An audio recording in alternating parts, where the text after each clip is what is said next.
Technique Agricole propose un cadre porte-outils BER équipé de disques émoteurs, de bineuses à doigts et de chandelles hydrauliques capable d'évoluer dans des rangs d'1,40 m à 2 mètres de large. Lundi 26 avril, il était testé dans des vignes jamais travaillées de Bervillers.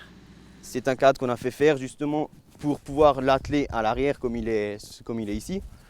On peut l'atteler à l'avant donc en démontant le triangle qui est là par 4 vis de fixation. Donc prendre le triangle, le mettre ici.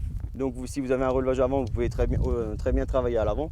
Si vous n'avez pas de relevage avant, vous pouvez directement le fixer sur une plaque comme la plaque que j'ai sur le tracteur, à l'avant du tracteur.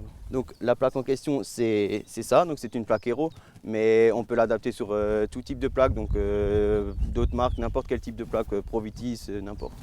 Donc condition optimum, je dirais, on va dire le bon moment pour labourer, c'est facile à dire, mais je veux dire, on va dire quand c'est ressuyé, je dirais 2 jours après. En fait, si vous voyez la terre collée dans les étoiles, c'est que c'est pas bon. Si vous voyez trop de poussière et que ça rentre pas, c'est que c'est pas bon non plus. Il faut vraiment trouver la fenêtre climatique idéale, quoi.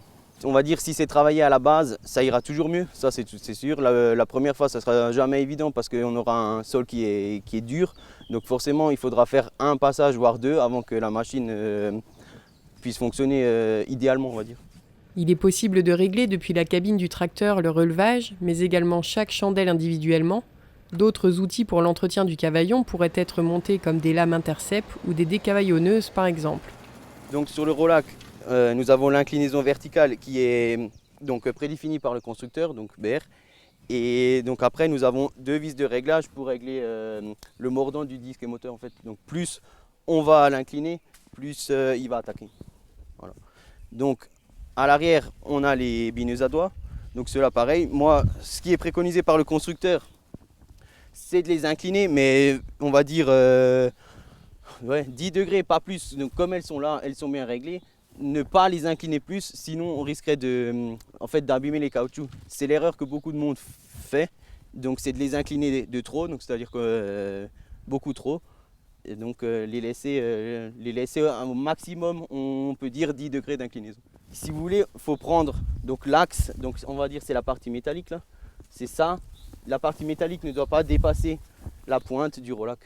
Donc on doit être dans l'alignement pas trop, donc pas moins, pas plus. Donc sur une parcelle en dévers, donc moi ce que je préconise c'est de justement mettre nos 2 chandelles en flottant. Donc une fois que ça c'est fait, la machine va suivre le sol en fait. Le but de mettre les chandelles en flottant, c'est que la machine suive le terrain. Je roule en moyenne entre 7 et 10 km/h.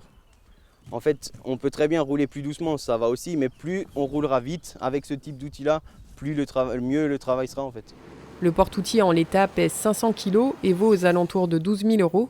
S'il peut être monté sur n'importe quel tracteur, d'autres configurations plus légères et moins chères peuvent être proposées. Les commerciaux de l'enseigne réalisent des démonstrations et mises en route sur demande.